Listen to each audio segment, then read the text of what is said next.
The Four Agreements Summary. 7 Best Lessons from Don Miguel Ruiz. Don Miguel Ruiz was born in Mexico, went to medical school, and worked as a surgeon for many years. Then suddenly the course of his life was changed by a car accident that almost killed him. He began studying the wisdom of the ancient Toltecs. The Toltecs were an indigenous Mexican culture of great warriors and artists that lived around 1,000 years ago. 1. Become an inner warrior to reclaim your happiness and sanity. Don Miguel says we must all become warriors like the Toltecs. Not with spears and arrows, but with our minds. The Toltecs already knew that every human being must fight a battle inside ourselves. This is a battle against our old conditioning. All of the unhelpful beliefs we were brainwashed into believing when we were far too young to argue. For example, can you remember the last time you made a mistake? Maybe you were impatient with your significant other, or maybe you cheated on a diet by eating whole chocolate cake by yourself. And what happened next? Well, if you're like most people, then you began judging, criticizing, and condemning yourself. You beat yourself up inside and were abusive to yourself, making yourself feel like a bad person. Now, most of us do that and we all think it's normal. But Don Miguel says this is just our old conditioning. He says every human being becomes domesticated while growing up, which leaves us all with emotional wounds full of poison. Imagine if everybody's skin was covered in painful infected wounds. So every time two people try to get close to each other, their emotional wounds rub and make them both suffer tremendous pain. This is exactly what's happening in the world today. But Don Miguel says there is a better and healthier way to live. A way that gives us peace, freedom to be who we are, and lets us love others without reservation. This way starts with the 4 agreements. These are really new ways of living which you can agree to follow voluntarily. These agreements are: be impeccable with your word. Never take things personally. Don't make assumptions. Always do your best. 2. Wake up to how we are all domesticated into false beliefs and rules. Ever noticed how happy young kids often look? When they're smiling and having fun, they're totally filled with joy. But then something happens as we're growing up. Have you ever adopted a puppy? Well, then you know that you must train them or there will be giant messes everywhere and probably poo on the walls. And just like pets, human children are also domesticated, often using punishment and reward. Do what mommy or daddy say and they show you love. Break their rules and they withdraw love, making us feel alone like we're lost in a dark forest. This is what Don Miguel calls the process of domestication. Our parents, schools, culture, and religions teach us the rules that we must follow to become a good and valuable person. Kids are naturally vulnerable and defenseless, so they follow the rules because they're so afraid of being abandoned. They copy their mother, their father, and the other people around them. Kids also automatically believe everything adults say. That's why most kids believe in Santa Claus. They're not stupid, they're just very trusting. So we picked up most of our deepest beliefs when we couldn't really think for ourselves. Beliefs about who we are, what the world is like, and what is the right way to live. Your inner book of law makes you feel safe. All this training becomes like a rule book inside you. Don Miguel Ruiz calls this your book of law. Why do you follow all the rules in your book of law? Because they make you feel safe. Even if some of the rules do make you feel unhappy, you don't break them because then you would feel unsafe. This is how all humans put on a mask and begin living in a dream. We believe all these things and live according to all these rules that we were never able to stop to think about.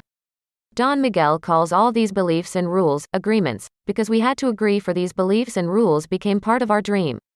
But of course kids always agree, so it's not your fault. Closing parenthesis. The ancient Toltecs called themselves dream masters because understood that we all are living in a dream more than an objective reality. And the good news is that we all have the power to change our dream. First we must become aware of our domestication, then we adopt new agreements. 3. Never judge, blame, or go against yourself to live in love and peace. The New Testament of the Bible starts by saying, "In the beginning was the Word, and the Word was with God, and the Word was God." Don Miguel says that the Word is God in a different way because words are how we give birth to our world. The way we talk to ourselves creates our inner experience of the world. An experience that can be a heaven or a hell. That's why the first agreement of this book is to be impeccable with your word. But what does this mean exactly? Well, the word impeccable means perfect. So you should be perfect or flawless with the words you use to talk to yourself. Being impeccable with your word is the correct use of your energy. It means to use your energy in the direction of truth and love for yourself. The biggest sin we make with our word is to judge. Most of us have been trained to carry around an inner judge who is always harshly judging everything and everyone. And the most common target of this judgment is ourselves. We are constantly judging and blaming ourselves, which means we are going against ourselves psychologically. Whenever we judge ourselves for anything, we are heading further down the path towards unhappiness and hell. Don Miguel says this is the number one habit we need to stop if we want to be impeccable with our word. In your whole life, nobody has ever abused you more than you have abused yourself. And the limit of your self-abuse is exactly the limit that you will tolerate from someone else. If someone else abuses you a little more than you abuse yourself, you will probably walk away from that person. But if someone abuses you a little less than you abuse yourself, you will probably stay in the relationship and tolerate it endlessly. So be careful about your word, that is your inner dialogue. When you talk to yourself carelessly like most people do, then you slowly descend into hell. Your inner words may be invisible, but they are seeds. These seeds will take root and grow into your life. When you stop judging yourself, then you can still be responsible for your actions, but from a place of self-love. When you stop condemning and blaming yourself, then you open the door to heaven. The heaven that can exist inside of you, that is. 4. Understand that everything people do is about them and not you, because everyone's living in their own dream. You are never responsible for the actions of others, you are only responsible for you. When you truly understand this, and refuse to take things personally, you can hardly be hurt by the careless comments or actions of others. When someone insults or attacks us, we feel bad. Why? Because we feel their words said something about us. The truth is, anything people say about you is really a reflection of their own dream, their programming. That's why the second agreement in this book is, never take things personally. You already know that everyone is living in a unique dream. It's a dream created by the rules, judgments, opinions, and beliefs they were domesticated into. They never had a choice how they were trained. But the main point here is, the world someone else lives in is completely different than the world you live in. If you are taking things personally, then you are vulnerable. Everybody is infected with some kind of emotional poison from their childhood. Their poison can infect you and make you sick. That's what happens when you become angry, obsessed, or insulted. Not taking things personally is like a vaccine that makes you immune to other people's emotional poison so you can move through the world with ease. Not taking things personally allows you to start trusting your heart more to guide your life. You will stop being controlled so much about the opinions of other people when you understand they are living in their own personal dreams that have very little to do with you. By the way, if you want to learn how to communicate more effectively and compassionately, then go read our summary of Nonviolent Communication by Marshall B. Rosenberg.